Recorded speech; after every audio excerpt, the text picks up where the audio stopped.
Bonjour et bienvenue dans un nouvel épisode de India and Global Left. Si vous découvrez l'émission, pensez à vous abonner.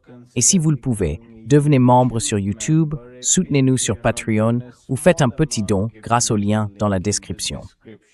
Sans plus attendre, j'ai le plaisir d'accueillir notre invité de ce soir, le professeur Mohammad Marandi. Le professeur Marandi vient d'Iran et enseigne à l'université de Téhéran. Professeur Marandi, bienvenue à nouveau dans India and Global Left. Merci beaucoup de m'avoir invité. C'est toujours un vrai plaisir d'être dans votre émission.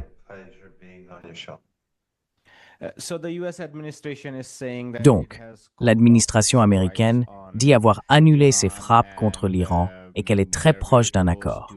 Ma question pour vous, c'est, est-ce que ce moment est vraiment différent de toutes les autres fois qu'on a connues au cours des 100 derniers jours environ?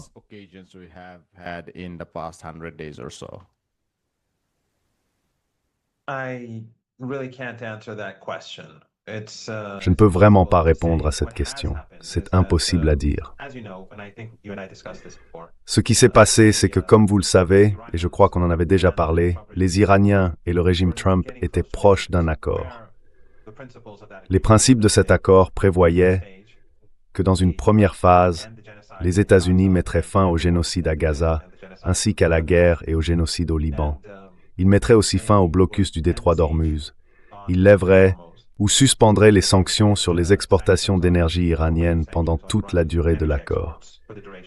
Et ils devaient aussi, j'ai oublié le quatrième point, l'Iran, de son côté, permettrait à l'énergie de circuler à nouveau par le détroit d'Ormuz ou aux navires de le traverser comme avant la guerre.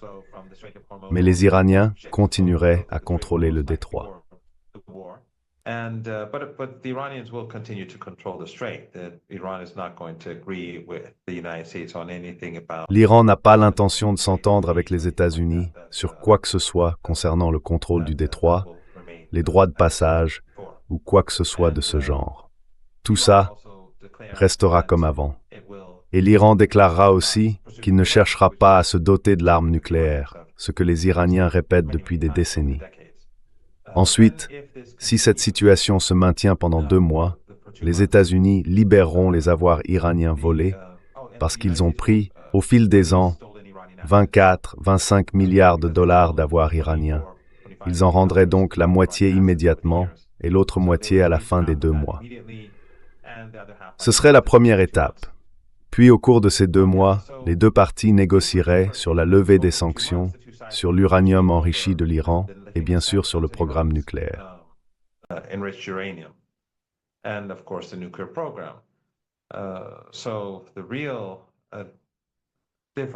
Les vraies différences ont été repoussées à plus tard après cette première étape.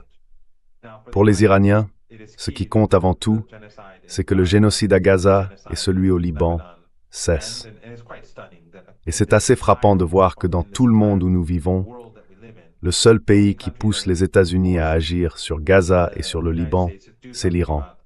Tous les autres pays de la région, la Turquie, la Jordanie, l'Égypte, l'Arabie saoudite et d'autres, ne font rien. Et bien sûr, au-delà de la région, quand ces pays ne font rien et qu'ils sont complices, à quoi peut-on s'attendre? Mais les Iraniens, eux, veulent l'argent tout de suite, l'argent volé, avec la moitié restituée d'avance comme signe de bonne volonté. Half of it returned up front as a sign of goodwill. And of course, the lifting of the siege. Et bien sûr, la levée du siège, parce que les Iraniens savent très bien que les Américains sont profondément malhonnêtes et qu'ils mentent tout le temps. Ce sont des menteurs en série. Et ce n'est pas seulement Trump. Trump est simplement plus grossier dans sa malhonnêteté et plus brutal dans ses ambitions impériales. Mais Obama, dans l'accord de 2015, a menti tout autant. L'erreur du côté iranien, en 2015, c'est d'avoir fait trop de concessions. Mais le vrai problème, c'est que l'accord avait été conçu de manière à ce que les Iraniens remplissent d'abord leurs obligations, puis que les Américains remplissent les leurs. Les Iraniens ont bien respecté leurs engagements, et les Américains ont profité de cette situation pour ne pas respecter les leurs, parce qu'ils ont vu que les Iraniens avaient déjà fait leurs concessions. they saw that the Iranians made their concessions, so they no longer had the incentive to normalize. Ils n'avaient donc plus aucun intérêt à normaliser, par exemple à permettre à l'Iran de profiter de pouvoir connecter son système bancaire au système bancaire mondial. Les Américains ont refusé de le faire. Et jusqu'à la fin de l'administration Obama, le régime Obama a même renforcé les sanctions contre l'Iran. Autrement dit, ils ont violé l'esprit de l'accord en permanence. Et ils ont aussi violé, de manière systématique, les obligations précises qu'ils étaient censés respecter. Pour l'Iran, tout cela était très important. Et bien sûr, quand Trump a déchiré l'accord, le comportement d'Obama, de Trump et de Biden a donné une leçon à l'Iran.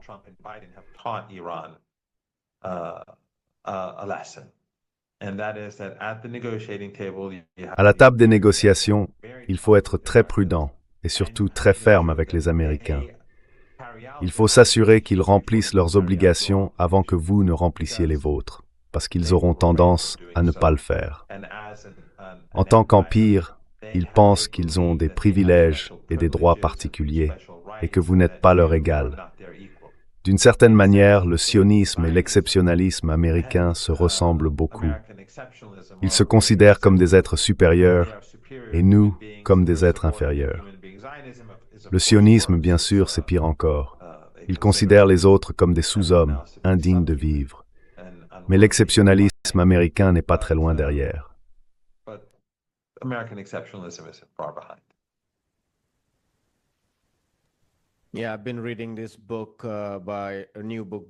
Oui, j'ai lu ce livre, un nouveau livre de Ramzy Baroud. J'en parlerai dans l'émission. C'est une histoire bouleversante, mais aussi pleine d'inspiration. Beit Daras, un endroit à Gaza, c'était autrefois un village vivant, avant que le colonialisme de peuplement n'arrive et commence à le détruire, même si cette épuration ethnique ne s'est jamais déroulée comme il l'avait prévu. Mais oui, quand tu as parlé du mal que représente le sionisme, certaines de ces histoires me sont revenues en tête. Bref, j'ai été frappé quand tu as dit que, dans la perspective d'un accord viable, tu évoquais la fin du génocide à Gaza et aussi au Liban. Enfin, moi j'avais plutôt le sentiment que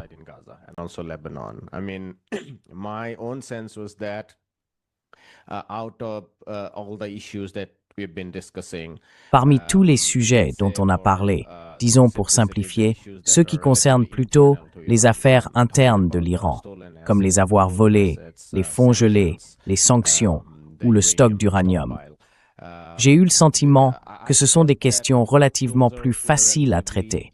Et s'il devait y avoir un accord, disons un accord de 2 mois ou peu importe, comme première étape, ce serait probablement ces points-là, ou même directement ceux-là, autour desquels un accord pourrait être trouvé au départ.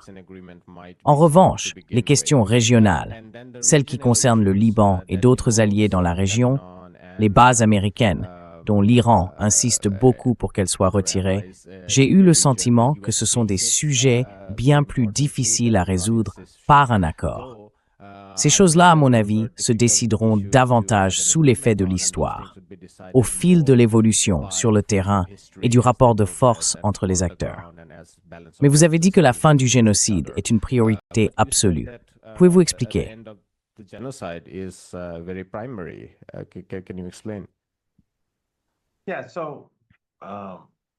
Oui, comme je l'ai dit tout à l'heure, jusqu'à il y a 2 semaines, on était en train de réduire les divergences. Et ce n'est pas parce que les États-Unis seraient inhumains, sains d'esprit ou normaux. L'élite politique américaine est profondément malfaisante. Et je veux être très clair là-dessus. Ce n'est pas seulement Trump, c'est Obama.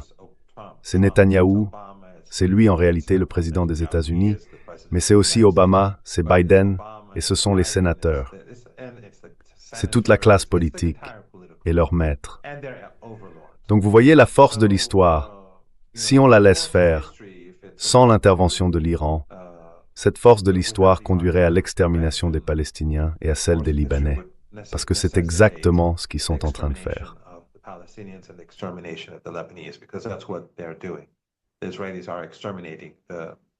Les Israéliens sont en train d'exterminer la population du sud du Liban en ce moment même. Les pertes humaines sont tout simplement inimaginables. Et l'Occident, bien sûr, soutient pleinement tout cela. Les journalistes occidentaux le soutiennent aussi. Les journalistes occidentaux à Beyrouth essayent désespérément, les journalistes des grands médias, des médias d'entreprise, essayent désespérément de justifier ces atrocités.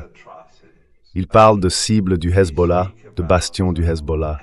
Mais sur les réseaux sociaux, tout ce qu'on voit, ce sont des familles mortes, des massacres, des gens abattus sous le regard du gouvernement, exactement comme à Gaza.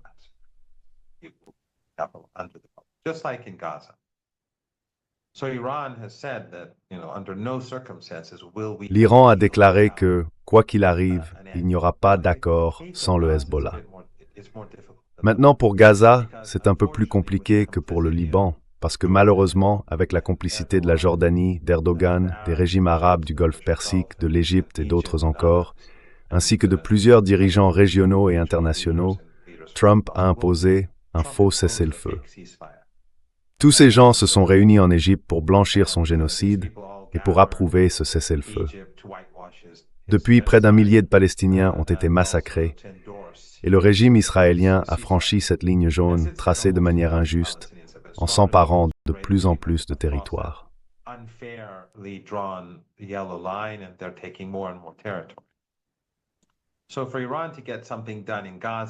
Donc, pour l'Iran, agir à Gaza est plus difficile qu'au Liban, parce que les Américains disent « Nous avons déjà un cessez-le-feu approuvé par Erdogan, Sisi et tous ces autres dirigeants complices. » Mais malgré ça, les Iraniens restent déterminés à provoquer un changement d'une manière ou d'une autre à Gaza. Et l'Iran a promis au Hamas qu'il ne renoncerait pas à cet objectif, quel qu'en soit le prix. Bien sûr, c'est la même chose pour le Liban. Jusqu'à il y a 2 semaines environ, l'écart entre l'Iran et les États-Unis s'était considérablement réduit et on était parvenu à un texte. Mais ensuite, les Américains ont soudain ajouté de nouvelles clauses à leur version et les Iraniens ont répondu « Dans ces conditions, on ne négocie même plus. »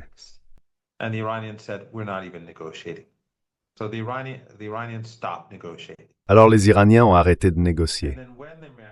Et puis quand les Américains ont ajouté ça, juste après, les Israéliens ont commencé à bombarder, ils ont commencé à menacer Beyrouth, puis ils ont bombardé Beyrouth, et ensuite les Américains ont commencé à attaquer l'Iran, de nuit, à plusieurs reprises. Et les Iraniens ont simplement dit « Non, c'est fini, on ne négocie plus ». Et l'Iran, comme vous l'avez vu, a réagi de façon de plus en plus ferme, à la fois contre les Américains, mais aussi contre le régime israélien. Et le régime israélien, au final, a dû reculer. Quant aux Américains et aux Iraniens, jusqu'à la nuit dernière, ils se frappaient de plus en plus fort, les uns les autres.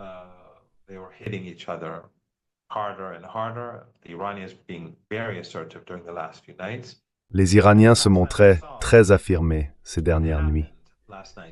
Et puis la nuit dernière, on a vu ce qui s'est passé. Avant-hier, les Américains, par l'intermédiaire des Qataris, ont envoyé un message à l'Iran pour dire qu'ils avaient retiré ces clauses supplémentaires ou ces exigences ajoutées du texte. En d'autres termes, on est revenu à la situation d'il y a 2 semaines. Les Iraniens ont alors dit « D'accord, maintenant on peut étudier la proposition ».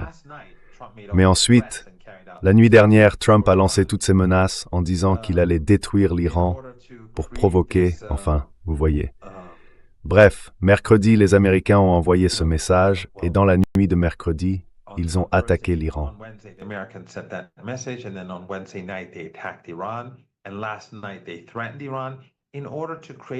Et hier soir, ils ont menacé l'Iran pour donner cette image que s'il y a un accord, c'est mon interprétation, les Américains y entrent en position de force.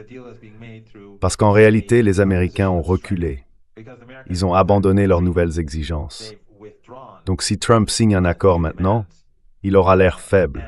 C'est pour ça qu'il a dû bombarder l'Iran avant-hier soir, ce à quoi l'Iran a répondu. Et hier, il multipliait les menaces, disant qu'il frapperait durement l'Iran dans la nuit, aujourd'hui, et ainsi de suite. En résumé, ce qui s'est passé, c'est que les Américains ont reculé.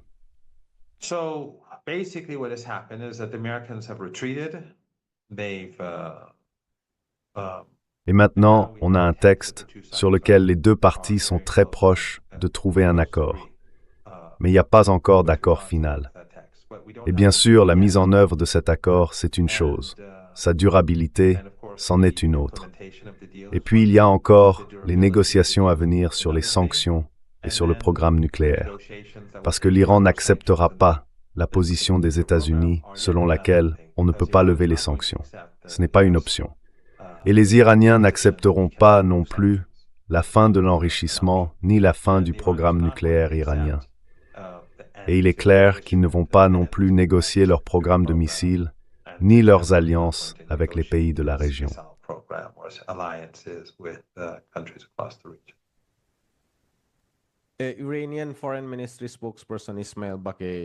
Le porte-parole du ministère iranien des Affaires étrangères, Ismail Bagheri, a déclaré aux médias iraniens qu'un document est actuellement en discussion et qu'il est plus proche que jamais d'être approuvé.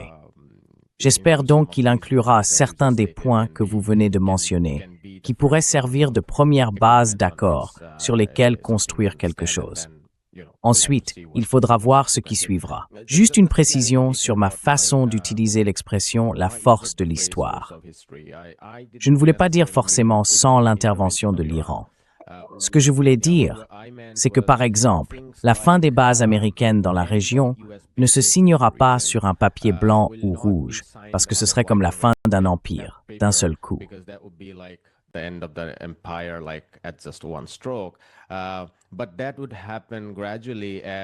Mais cela se produirait progressivement, à mesure qu'une restructuration plus large de la finance mondiale et de l'économie mondiale aurait lieu. Par exemple, à mesure que le dollar s'affaiblit, que l'importance du pétrodollar diminue, ou que la capacité des Émirats arabes unis, du Qatar et d'autres États du Golfe à acheter des armes américaines ou à investir dans les actions américaines recule, la base même s'effriterait. C'est ce que je voulais dire en parlant de forces plus larges sur le terrain, que ce soit en Palestine ou au Liban. Je ne voulais pas dire sans l'intervention ou le soutien de l'Iran. Ce que je voulais dire, c'est que cela ne serait pas accepté comme un accord, tout comme on pourrait espérer obtenir quelque chose sur l'arsenal nucléaire ou sur la levée des sanctions.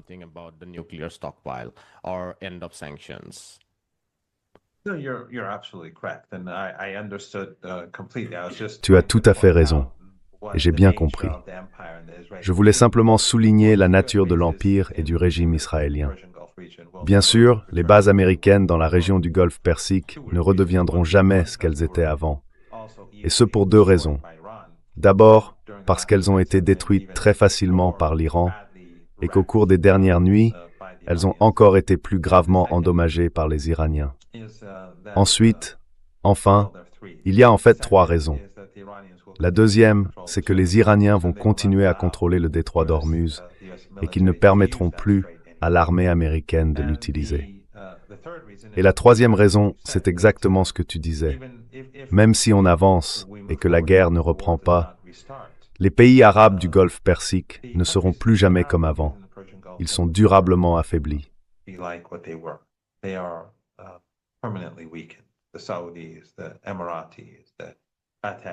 Les Saoudiens, les Émiratis, les Qataris, les Bahreïnis, les Koweïtiens, ces régimes-là sont durablement affaiblis.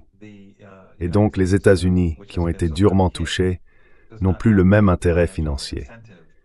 Parce que toutes ces bases, toutes les bases américaines, et elles sont bien plus grandes et bien plus coûteuses qu'on l'imagine, tous les frais sont payés par ces régimes.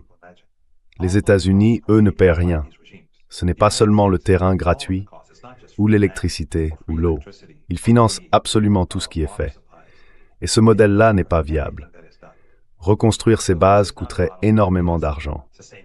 Et bien sûr, l'Iran les détruirait à nouveau s'il se passait quoi que ce soit.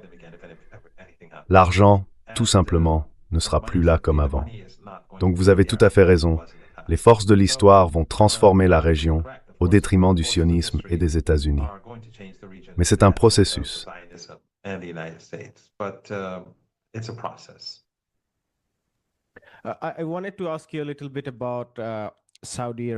Je voulais vous poser une question plus précise sur l'Arabie saoudite, parce que certains font une distinction entre ce pays et les autres États du Golfe, les Émirats arabes unis en particulier, mais aussi Bahreïn, le Koweït et disons le Qatar.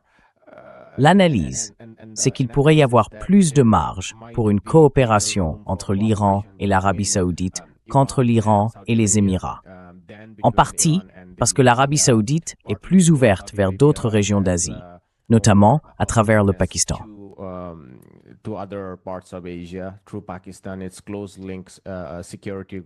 Ces liens étroits et ces accords de sécurité avec le Pakistan, et donc la possibilité d'un rapprochement avec la Chine, étant donné la relation très étroite entre la Chine et le Pakistan, mais aussi pour des raisons économiques, parce que, en partie, l'Arabie saoudite cherche à attirer davantage d'investissements et à rivaliser avec les Émirats arabes unis, qui eux bénéficient surtout d'investissements liés aux circuits occidentaux. On voit que l'Arabie saoudite subit une forte pression sur ses budgets publics et qu'elle a du mal à maintenir la performance de sa bourse, le Tadawul, comme on l'appelle. Leur dépendance excessive à Aramco et aux activités liées au pétrole ne porte pas vraiment ses fruits. Donc, ils cherchent de nouvelles options. Merci beaucoup.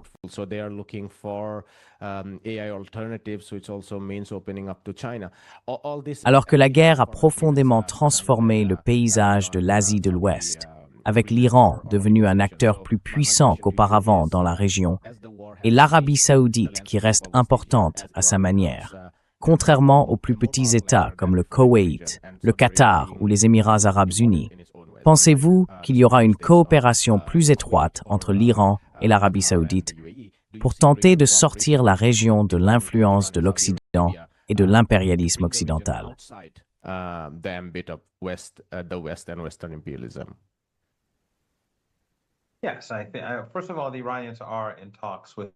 Oui. D'abord, les Iraniens sont en discussion avec tous ces pays. Et on a vu comment, quand Oman n'a pas pris part à cette guerre meurtrière, les relations entre l'Iran et Oman se sont encore renforcées. Oman en a énormément profité.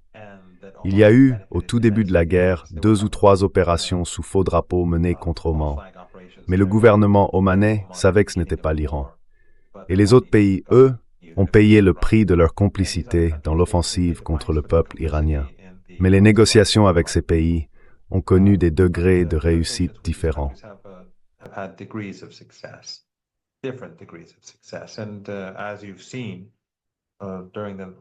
Et comme vous l'avez vu ces dernières semaines, quand les Iraniens ont frappé très fort les Américains dans la région, ils n'ont pas attaqué l'Arabie saoudite. Et ce n'est évidemment pas un hasard.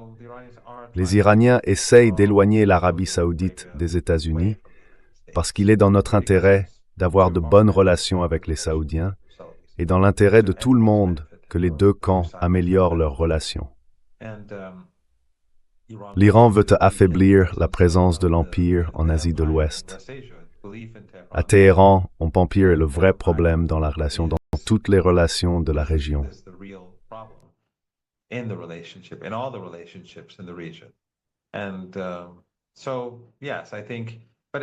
Oui, je pense que si les États-Unis relancent une guerre et s'ils frappent les infrastructures vitales de l'Iran, tous ces pays, à cause de leur complicité, en paieront le prix. Mais les Iraniens ne veulent pas de ça. Même lors des attaques récentes contre l'Iran, avant-hier soir, quand les Américains ont visé des réservoirs d'eau qui alimentaient 20 000 personnes et les ont détruits en plein été, dans une région très chaude et humide du sud de l'Iran, au bord du golfe Persique, les Iraniens n'ont pas riposté en détruisant les ressources en eau des pays arabes du Golfe. L'Iran ne veut pas aller sur ce terrain-là.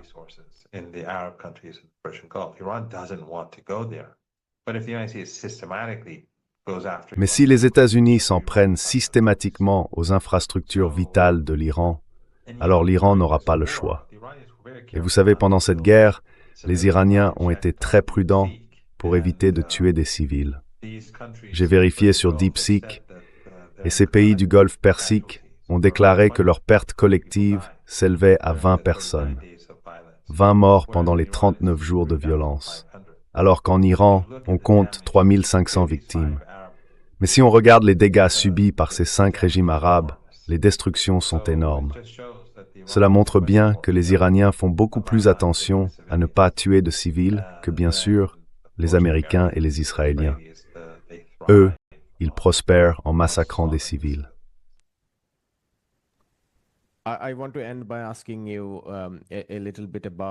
Je voudrais terminer en vous posant une question sur l'impact de tout cela sur la résistance, en particulier en Palestine. Parce que la nuit dernière, Israël a non seulement bombardé Deir al-Balah dans la bande de Gaza, rendant complètement insignifiante cette soi-disant ligne jaune, cette occupation partielle de Gaza, qui n'a plus vraiment de sens, puisque ce cessez-le-feu prétendu n'a aucune valeur. Et en Cisjordanie occupée, ils détruisent des terres agricoles. Ils empoisonnent des champs entiers, notamment dans les régions de Bethléem et de Jéricho.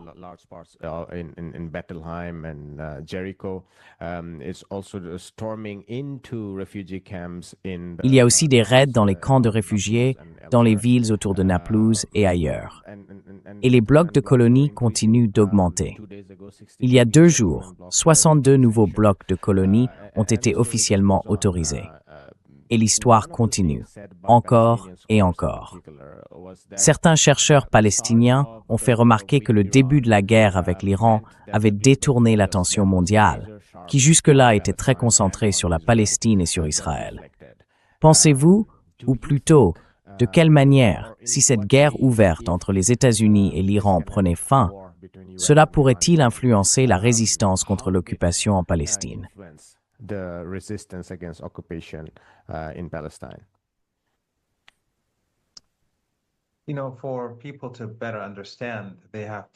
Vous savez, pour vraiment comprendre, il faut d'abord saisir l'idéologie religieuse qui se trouve derrière la résistance.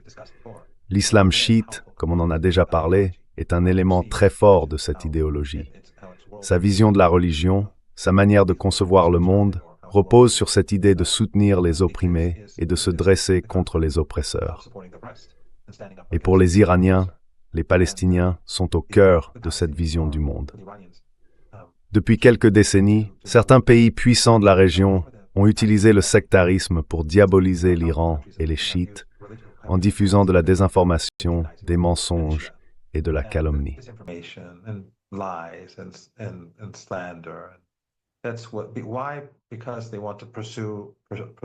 Pourquoi? Parce qu'ils veulent préserver leur régime, évidemment.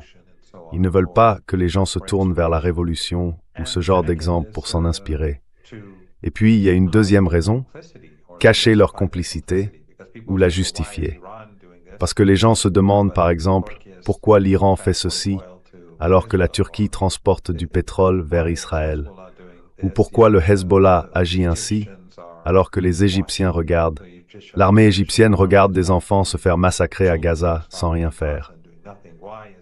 Pourquoi le Yémen résiste alors que les Émirats essayent de détruire le Yémen ou que les Saoudiens essayent de le détruire?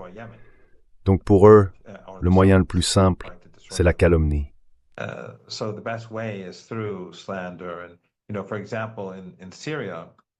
Par exemple, en Syrie, la raison pour laquelle l'Iran a défendu le gouvernement syrien à partir de 2013, quand des dizaines de milliers de combattants de Daesh ont été amenés dans le pays par les services de renseignement occidentaux, turcs et d'autres encore, ce n'était pas parce que le gouvernement était mauvais ou parce que le président était alaouite.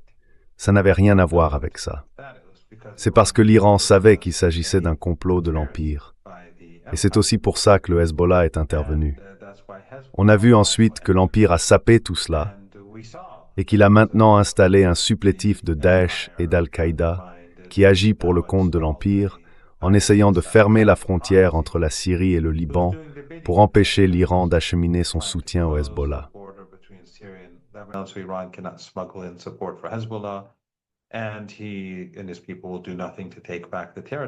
Et lui, avec ses hommes, ne fera rien pour reprendre le territoire dans le sud de la Syrie, alors même que la résistance au Liban met une énorme pression sur le régime, parce que le Hezbollah fait un travail extraordinaire contre les forces armées israéliennes.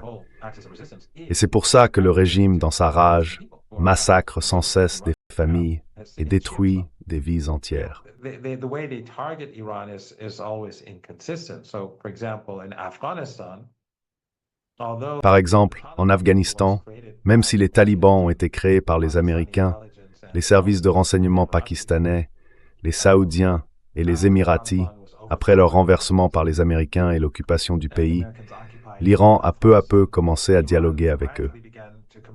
Une nouvelle direction des talibans est alors apparue, qui n'était plus génocidaire comme la première génération. Cela dit, nous restons en désaccord avec eux sur de très nombreux points. La façon dont ils traitent les femmes, le fait d'empêcher les filles d'aller à l'école, ou encore leur intolérance envers les différents groupes ethniques, les différentes confessions et les différentes langues. Mais malgré tout, ils ont changé, ils ont évolué. Et les Iraniens ont soutenu les talibans dans le renversement de l'occupation américaine. En Afghanistan, beaucoup de chiites, de tadjiks, d'ouzbeks et de pashtuns Zarini Berkeley collaboraient aux Américains.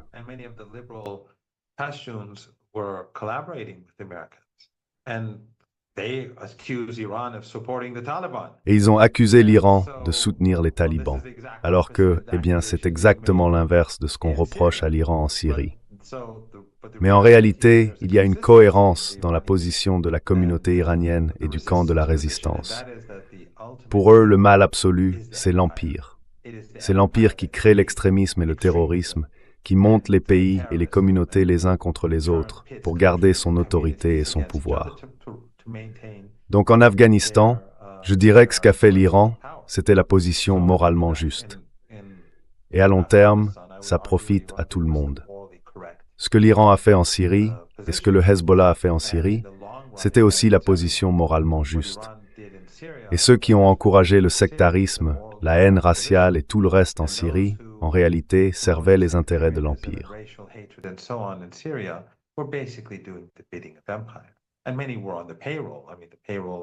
Et beaucoup d'entre eux étaient sur la liste de paix, je veux dire celle du Qatar, d'Erdogan et d'autres.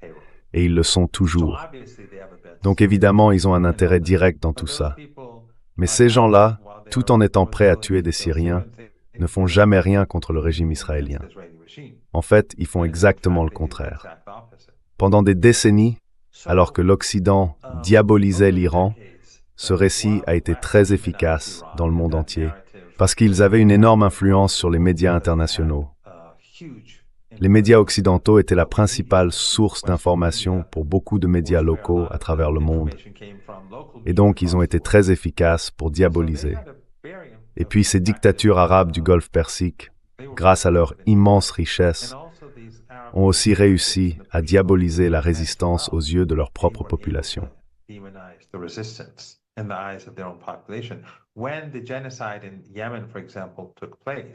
Quand le génocide au Yémen, par exemple, a eu lieu, cette guerre génocidaire, Al Jazeera, le gouvernement turc, les Qataris, tout le monde était d'accord. Ils soutenaient les attaques génocidaires.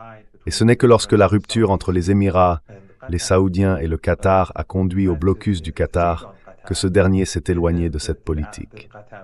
Et bien sûr, la Turquie aussi, à cause d'Erdogan, de ses intérêts financiers au Qatar et de ses intérêts stratégiques liés à la richesse qatari, a changé de position.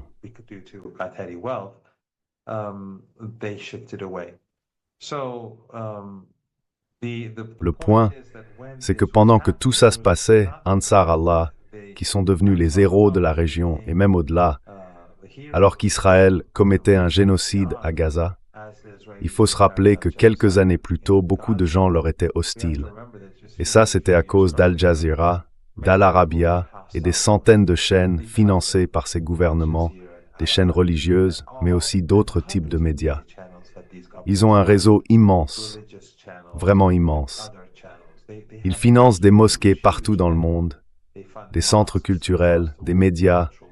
Beaucoup ne leur appartiennent pas directement, mais ils sont sous leur influence, parce qu'ils dépendent de leur argent.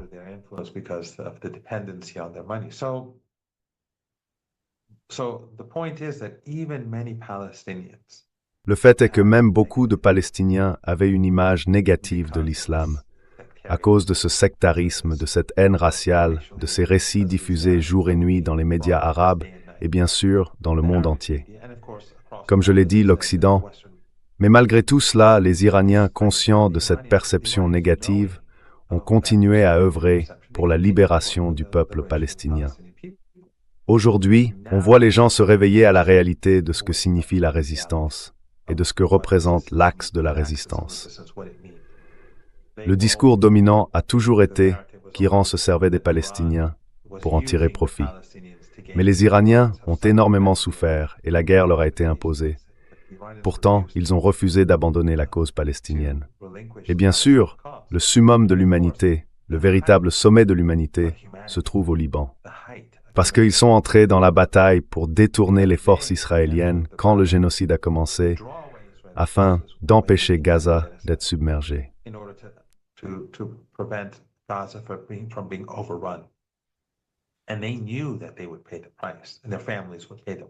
Et ils savaient qu'ils allaient en payer le prix, et que leur famille aussi allait en payer le prix.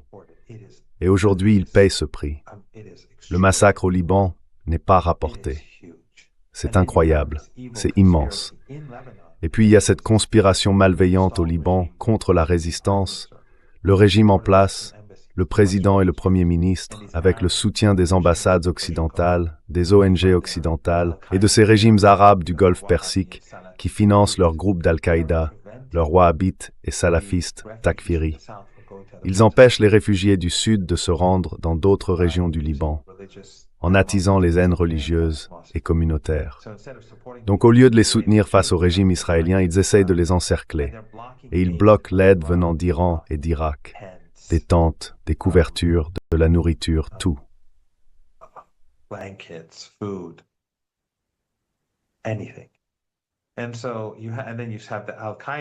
Et puis il y a les forces d'Al-Qaïda, à la frontière de la Syrie, qui les encerclent. Il y a le régime israélien qui bombarde ville après ville, qui massacre des familles, des médecins, des secouristes. Et puis il y a ce régime sinistre à Beyrouth, qui les bloque et les encercle. Pourtant, le Hezbollah continue de résister et de riposter, et ses partisans restent déterminés. C'est bien plus difficile pour le Hezbollah que pour le Hamas, dans la mesure où le Hamas contrôlait Gaza et bénéficiait de l'aide du djihad islamique palestinien. Mais au Liban, le pays est complètement infiltré par ces forces liées à l'Occident, des forces génocidaires comme les forces libanaises, qui ont commis le massacre de Sabra et Shatila en 1982, tuant jusqu'à 3500 Palestiniens dans le camp de Sabra et Shatila en 48 heures. Des hommes, des femmes et des enfants.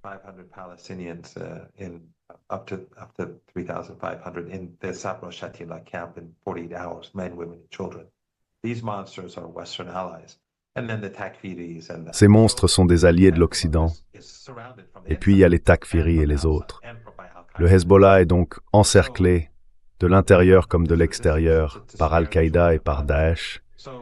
Mais ils ont mené cette résistance pour épargner les enfants de Gaza. Ce que je veux dire, c'est qu'après cette guerre, après toutes ces années de génocide et après ce qu'ils ont fait au Yémen, au Liban et en Iran, ces entités restent fermes dans leur volonté de soutenir les opprimés. Cela inclut bien sûr Cuba, même si notre portée est limitée, le Venezuela et d'autres encore. Alors qu'il n'y ait aucun doute, malgré toutes les épreuves que nous avons traversées, et surtout celles qu'ont subies les Libanais, l'engagement envers le peuple palestinien reste inébranlable. Et la détermination à empêcher l'Occident d'exterminer les enfants de Palestine et les enfants de Gaza est solide comme l'acier. Par l'accès et par la résistance, nous continuerons à soutenir le peuple palestinien et il est résolu à faire triompher la justice en Palestine.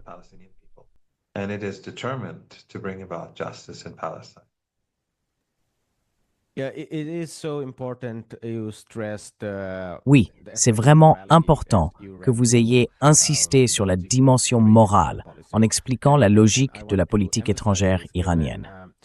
Et je voulais souligner ce point, parce que dans beaucoup d'analyses occidentales sur la politique étrangère de l'Iran, même chez des gens qui ne sont pas forcément hostiles à l'Iran, tout est rangé dans la case du réalisme politique, où la morale n'a aucune place. Ainsi, comme vous l'avez dit, le soutien iranien à la résistance des talibans contre l'occupation américaine serait qualifié de geste purement stratégique, plutôt que d'être vu comme une position morale contre l'Empire, l'occupation et l'impérialisme. De la même manière, certains qualifiaient l'Alliance du Nord en Afghanistan de libérale, en la présentant comme tolérante envers l'impérialisme, les droits des femmes ou ceux des minorités. Et ces mêmes personnes ne prêtaient aucune attention au pluralisme auquel le gouvernement d'Assad était réellement attaché en Syrie. Ensuite, ils ont soutenu les forces Takfiri. Et aujourd'hui encore, ils affirment qu'il n'y a pas de place pour la morale. Tout cela pour dire que, si l'on regarde les travaux intellectuels produits dans le Sud global dans les années 30, 40 ou 50, on partait du principe que l'anti-impérialisme crée un univers moral sur lequel pouvait se construire la solidarité du Sud global.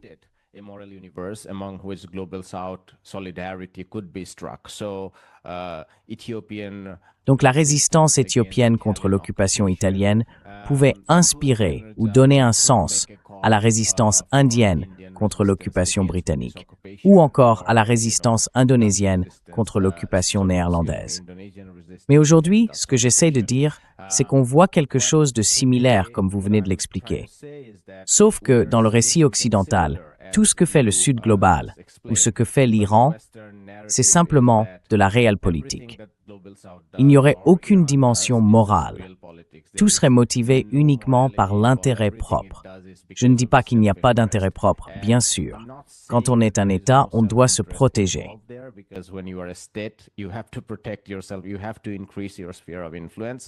Il faut élargir sa sphère d'influence pour survivre. Mais ce n'est pas tout. Il y a aussi une place pour la morale. Et peut-être que je dis ça parce que j'ai étudié les révolutions, ou enfin, par exemple, l'Union soviétique envoyait beaucoup d'argent aux syndicats indiens pendant la guerre froide. Pas parce qu'elle voulait renverser le gouvernement indien, mais à cause de sa motivation idéologique envers les mouvements syndicaux du Sud global. Ce n'est pas du tout du réalisme politique au sens occidental, et ça l'est toujours aujourd'hui. Il y a d'autres motivations en jeu, et la morale a sa place dans ce type d'analyse des relations internationales, ce qu'on ne voit pas si souvent. Désolé pour ce long commentaire.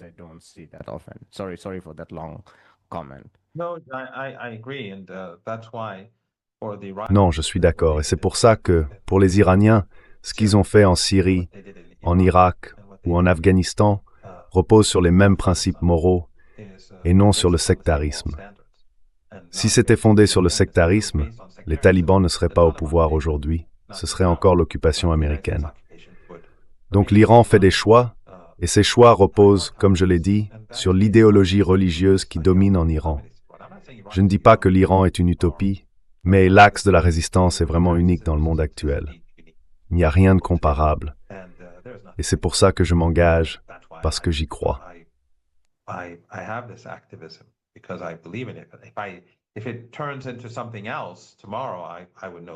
Si ça devait devenir autre chose demain, je ne le soutiendrai plus. Mais cette conviction idéologique profonde qui remonte à l'émergence de l'islam, au prophète et à sa famille, cette conviction qui domine dans l'axe de la résistance, dépasse la question des sectes, dépasse même la religion. Je vais être très clair. Si la situation en Palestine était inversée, si c'était les Palestiniens qui contrôlaient la Palestine, et qu'il y avait une population juive à Gaza, et que les Palestiniens commettaient un génocide, la position de l'Iran serait de soutenir Gaza. La position de l'Iran serait de rester ferme et de soutenir les habitants de Gaza.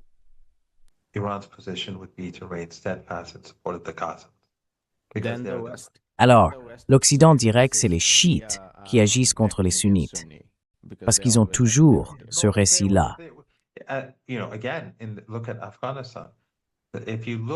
Encore une fois, regardez l'Afghanistan.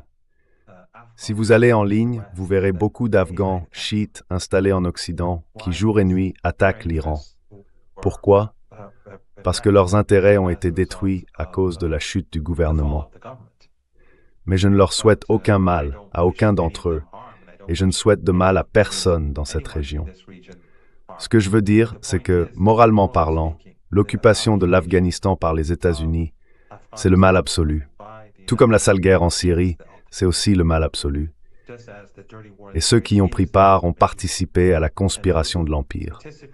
Maintenant, ils peuvent dire qu'Assad est un alawite, ils peuvent dire ce qu'ils veulent, ça ne change rien. Ce qui détruit plus que tout, c'est l'Empire.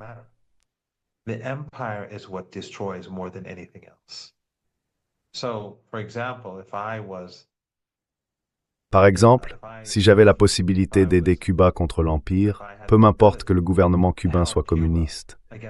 Ce qui compte, c'est qu'ils sont les opprimés. Et face aux opprimés, j'ai la responsabilité de les soutenir.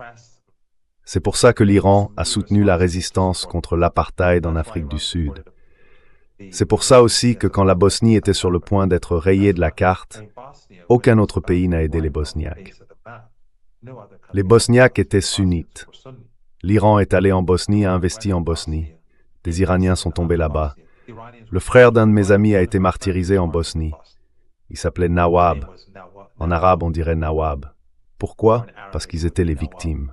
Vous voyez, l'Occident aime présenter l'Iran d'une certaine manière. The West likes to portray Iran in a particular light. The reality is that the axis of resistance. La réalité, c'est que l'axe de la résistance est profondément moral. Je ne dis pas que c'est une utopie, loin de là, mais c'est justement pour ça qu'ils détestent autant l'Iran. Certains diront, pourquoi l'Iran ne s'est-il pas directement impliqué dans la guerre il y a 2 ans, 3 ans ou même 1 an? Ce n'est pas non plus par pur instinct de survie égoïste. Si l'Iran était entré en guerre sans préparation et qu'il avait subi de lourds dégâts, toute atteinte à l'Iran affaiblirait l'axe. Parce qu'au fond, l'Iran est le centre qui donne sa force à l'ensemble de l'axe. L'Iran doit donc faire très attention à ne pas s'affaiblir d'une manière qui nuirait à l'axe. C'est comme un seul corps.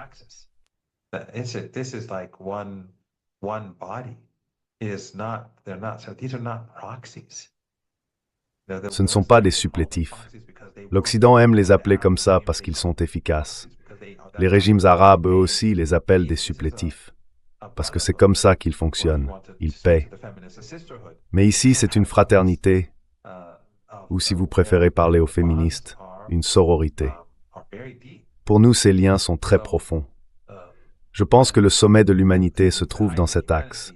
Ce que les Libanais ont accompli, ce que le Hezbollah a accompli, c'est quelque chose que le monde entier devrait étudier. Et la résistance va continuer, elle va grandir encore et encore. Et l'Iran n'abandonnera pas la cause palestinienne, ni le peuple palestinien, ni les enfants de Palestine, ni les enfants de Gaza. C'est tout simplement impensable. Beyond imagination. Thank you, Professor Marandi, Merci, professeur Marandi, d'avoir placé la question de l'Empire au cœur de cette analyse. Parce que très souvent, on présente cela comme un simple conflit, comme s'il y avait seulement 2 camps, sans hiérarchie morale ni légitimité, et ainsi de suite. Et merci aussi de nous avoir expliqué que la résistance n'est pas seulement une coalition cynique pour survivre face à l'Empire, mais qu'elle porte aussi autre chose, de l'idéalisme, de la solidarité avec les opprimés, et bien plus encore. Merci beaucoup, vraiment, j'apprécie. Thank you very much for having me. It's always a great pleasure. Hi, my name is Ayushman. Bonjour, je m'appelle Ayushman. Avec Mudyar Jyotishman, nous avons lancé cette plateforme. Depuis 2 ans, nous essayons de créer du contenu pour les forces de gauche et progressistes. Jusqu'à présent, nous avons interviewé des économistes, des historiens, des commentateurs politiques et des militants. Si vous avez apprécié notre travail et que vous souhaitez que nous construisions un véritable espace d'archives pour la gauche, j'ai 2 petites demandes. D'abord, pensez à faire un don pour soutenir cette initiative. Le lien est dans la description juste en dessous. Et si vous ne pouvez pas le faire, ne soyez pas déçus. Vous pouvez toujours aimer nos vidéos et les partager avec vos camarades. Et surtout, n'oubliez pas de vous abonner à la chaîne. Don't forget to hit the subscribe button.